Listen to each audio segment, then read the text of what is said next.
Bismillahir Rahmanir Rahim. Okay, proceeding now with the third passage in week 14. Bayna Yusufa wa ikhwatihi. Between Yusuf and his brothers. Now the upcoming titles, this one, the one after that, and a couple more, it's going to be between Yaqub and his sons, and between Yusuf and Binyamin, etc., etc. So the conversation that occurred between Yusuf and his brothers. وَكَلَّمَهُمْ يُوسُفُ, and Yusuf alayhi spoke to them, and he said to them. Spoke to them, and he said to them. So kallama and qala are near synonyms. Okay, there's differences. The difference is obviously the bab. Qala happens to be mujarrad, whereas kallama is sarrafa yusarrifu. Okay, but kallama is transitive to the object directly. There's no need for a preposition in between. So kallamahum, whereas qala does require the lam. And this is also true in English. Speaking to someone, said to someone, okay, or addressed them. The word address, for example, would not require a preposition. Speaking would. You speak to someone, you address them. Okay, وَكَلَّمَهُمْ يُوسُفُ وَقَالَ لَهُمْ. So that just reinforces what I've told you before, that every verb is special, and you can't really rely on the translation to know whether the verb in Arabic would be transitive or intransitive. It's based on usage. It's a matter of vocabulary, and it's based on seeing how the verb is used. So we know this regarding kallama, and we know this regarding qala because we're seeing it right now. وَكَلَّمَهُمْ يُوسُفُ, and Yusuf a.s. spoke to them, and he said to them, مِنْ أَيْنَ أَنْتُمْ, where are you from? Okay, so this is how it would be done in Arabic. The min would be connected to the aina, and that would be the khabar coming first, and antum would be the mubtada delayed. Min aina would connect to mawjuduna, and pretty much that would be the i'rab. That would be the analysis. Mawjuduna min aina would be the khabar coming first, antum mubtada delayed. And then I think the rest of it's clear. Where are you from? قالوا, they said from Canaan. قال, he said, man abukum, who is your father? قالوا, they said. Okay, now look at this carefully. There's a mistake in the print. Okay, there's a vowel typo. So let's see if you can identify from قالوا until wassalamu which vowel is the typo. Okay, pause the video and try to identify the mistake. And spend some time with it. You don't have to spend any that much time. Maybe a minute or 2 minutes would be sufficient. If you said it's the vowel on the second ibnu is a mistake, and instead of ibnu, this is a mistake, right? Instead of ibnu, it should have been ibni. Then you would be correct. Now let me go ahead and explain that to you. Okay, basically, from the colon where it says qalu after the colon, Yaqub ibnu, this is a new sentence, and for it to be a full sentence, you would have to put a huwa. So he asked the question. He said, "Who is your father?" So the reply would be, "Our father is Yaqub." So Abuna Yaqub. So this is an example of a khabar, the mubtada of which has been omitted from the front because of context, because of being obvious. And then Yaqub is further described by the fact that he is the son of Ishaq. So between Yaqub and Ibn Ishaq we have a mawsuf sifat relationship. And then Ibn Ishaq would be mudaf mudaf ilayh. Ishaq is then further described by the fact that he is the son of Ibrahim. Now let me use the marker and really explain to you exactly what's going on here. Okay, so all of this together, stopping on Ibrahim, and alayhimus salawatu wassalam would be parenthetical, so that doesn't really count. So all of this is labeled as the khabar for the omitted mubtada. Okay, like I explained, our father is. And then what happens is Yaqub is circled as mawsuf. And I'm gonna also do second tarkib here to really make sure that the point I'm trying to make is not missed. Okay, so that's mawsuf and sifa. And I think understanding that this is mawsuf and sifa is pretty straightforward, in the sense that Yaqub is being described by the fact that he's the son of Ishaq, not using a full sentence, but it's phrase level relationship. Yaqub, the son of Ishaq. It's like Yaqub the carpenter, or Yaqub the plumber. So obviously Yaqub, even mawsuf, plumber would be sifa. So Yaqub the son of. So son of is modifying Yaqub, mawsuf, and sifa. Now the sifa is not one word. The sifa is compound, and the main breakdown within this sifa is this word here, ibnu, being the mudaf, and not just Ishaq, but all of this is the mudaf ilayh. Now you're getting a better understanding of why ibni is correct and the original dhamma was a mistake. You getting it? Okay, so mudaf and mudaf ilayh.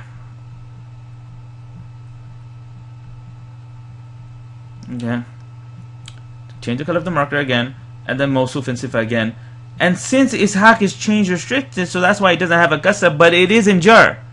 And the match is with not with the ending. So Ishaq's fatha would not carry forward to Ibna, but instead Ishaq's state of jar would carry forward to Ibni. Ibni is not change restricted. Okay, so it's a little like, okay, example of that. Darahima ma'dudatin. It's a little like darahima ma'dudatin, where darahim is mawsuf and ma'dudatin is the sifa, and they're both in jar. They don't look like they're matching, but they really are matching. And it's only because darahim happens to be change restricted, so that's why it doesn't have kasra. Different method of reflection. So that's what's happening here. The state is the same, but the method of reflection is different. So Ishaq is mawsuf, and Ibn Ibrahim would be the sifa. And I think for the sake of time, I'll leave out the labeling, and then mudaf here, and then mudaf ilayh here, and we're done. And Ibrahim is also in jar. You see? Okay. So Yaqub ibn Ishaq ibn Ibrahim. Yaqub, the son of Ishaq, the son of Ibrahim. Upon them be the blessings of Allah and His peace. قال, he said, هل لكم أخ آخر? Do you have another brother? قالوا, they said, نعم لنا أخ. Yes, we have a brother whose name is Binyamin. Akhun Mawsuf, Ismuhu Binyamin. It's a sifa, nested structures B. This is nested structures B, because the indefinite Akhun is being described using Ismuhu Binyamin, and the pronoun in Ismuhu, that pronoun is connecting. And we said there has to be a pronoun whenever a sentence describes a noun. Okay, if that noun is also definite, then you need a allati in between, but here Akhun is not definite, so you don't need an alladhi or an allati in between, the who, what, which would be automatic. Yes, we have a brother whose name is Binyamin. Moving on to the next page. قال, he said, لماذا ما جاء معكم? Why did he not come with you? ما جاء negative verb. ما جاء معكم, why did he not come with you? قالوا, they said, because our father لا يتركه, does not let him or leave him. I think let, like as in English, when we say does not let him, that's what's intended here. لا يتركه, does not let him. ولا يحب, and does not like he to be far from him, like the wolf eating him. Because the subject of لا يحب and the subject of يبعد are not one and the same. لا يحب subject is the pronoun referring to the father, and يبعد is the pronoun in there is referring to Binyamin, exactly what came in the previous passage, and does not like Binyamin to be far from him, or him to be far from him. قال, he said, لأي شيء, for what reason? لا يتركه, does he not let him? هل هو ولد صغير جدا, is he a very small child? قالوا لا, they said no. ولكن كان له أخ, however he had a brother. And the had is coming from the past tense indicated upon by kana, and the possession indicated upon by the la. When you combine the two together, you get for him was, in other words, had. He had a brother whose name was Yusuf. ذهب معنا مرة, he went with us once. وذهبنا نستبق, and we went racing. وتركنا يوسف, and we left Yusuf عند متاعنا, with our belongings. فأكله الذئب, so the wolf ate him. وضحك يوسف في نفسه, and Yusuf عليه السلام laughed within himself. ولكن لم يقل شيئا, but he did not say anything. واشتاق يوسف إلى أخيه بنيامين. اشتاق, which is the example we will give to you inshallah in the week 14 video on Ajwaf, Mazid fi. Ishtawaqa used to be tawaqa, tawa became taqa, and the verb means to long or to desire, long for something or to desire. And Yusuf alayhi salam longed for his brother Binyamin, or desired, I think longed is better. واشتاق يوسف إلى أخيه بنيامين, and Yusuf alayhi salam longed for his brother Binyamin. وأراد الله, and Allah wanted, أن يمتحن يعقوب, to test Yaqub مرة ثانية, a second time. مفعول فيه, مرة ثانية, those two words together connect and form the مفعول فيه, not for arada but instead for يمتحن. So in other words, it's part of the converted structure. فأمر لهم يوسف بالطعام, so Yusuf alayhi salam issued a command for them regarding food. Okay, notice what I did there, because amara, when it has an object, it means to instruct someone or to command them, but here the object is not there. So it's like commanded the servants or commanded the workers to prepare and pack food for them. But the word workers is not there, so we're going to change the meaning of amara from commanding to issuing a command. So it's an example of a verb that would normally be transitive, but it's been reduced down to the level of intransitive. I'll say that one more time. So a verb that would normally, you would expect it to have an object, what's been done is that it's like to create that action. To create the action of commanding. Okay, so it's like how would you say it? Reduced down to the level of intransitive, I think is a good way to describe it. Okay, now, again, it's one of those passing comments I'm making, and you don't have to dwell too much on it. Inshallah, when it comes in a more appropriate context, like وَهُزِّي إِلَيْكِ بِجِذْعِ النَّخْلِ, it comes in the Quran, وَهُزِّي إِلَيْكِ بِجِذْعِ النَّخْلِ تُسَاقِطْ عَلَيْكِ رُطَبًا جَنِيًّا. And this is the angel speaking to Maryam when she's in the middle of childbirth, and saying that, and shake the trunk of the tree. So over there, the scholars, they speak about the bee, وَهُزِّي إِلَيْكِ بِجِذْعِ النَّخْلِ. Some people said the bee is extraneous, and that's the object of the huzzi. So in other words, because hazza yahuzzu means to shake, so you have to have something to shake. So it's the trunk of the tree that's being shaken. And some said no, the verb huzzi is in the meaning of if'ali fi'al al-haz. Perform the act of shaking and use the trunk of the tree to perform that action. So in that case, huzzi would be brought down to the level of the intransitive, and the be would be for sababiyya, like I wrote with the pen. I wrote with the pen. So perform the act of haz using the trunk of the tree, which is a little awkward, but there's balagha benefits in there that are intended, and the scholars would speak about all of that. Okay, is that fine? So hopefully that gave you some idea of what it means for a transitive verb to be brought down to the level of the intransitive.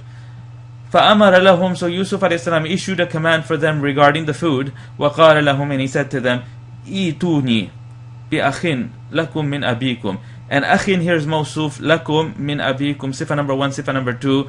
Okay, nested structure is B, where lakum connects to mawjudin and forms the first sifa for akhin, and min abikum will be the second. Or you can say that lakum connects to, lakum is modifying akh, but min abikum is really connected to itu. So in other words, bring from your father your brother. Your brother. Akhin lakum, a brother of yours, in other words, your brother. Bring to me your brother from your father.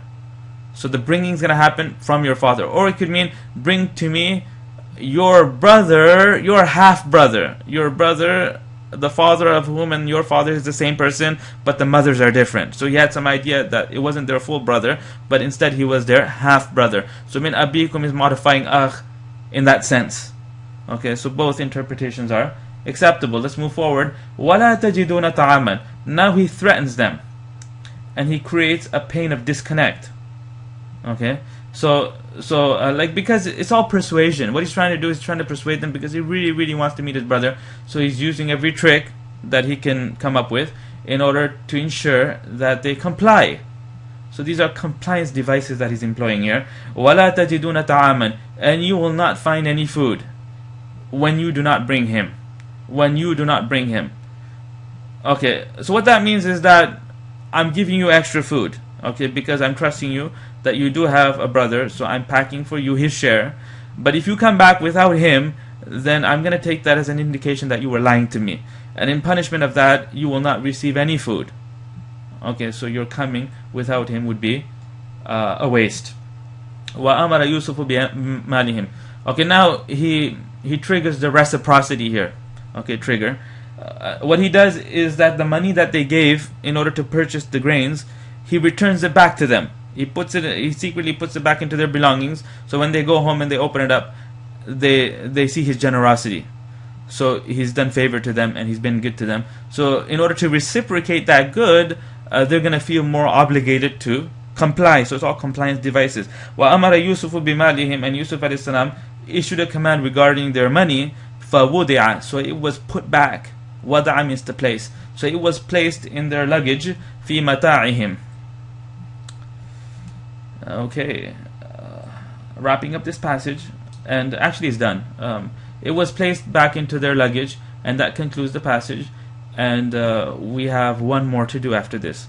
وآخر دعوانا الحمد لله رب العالمين.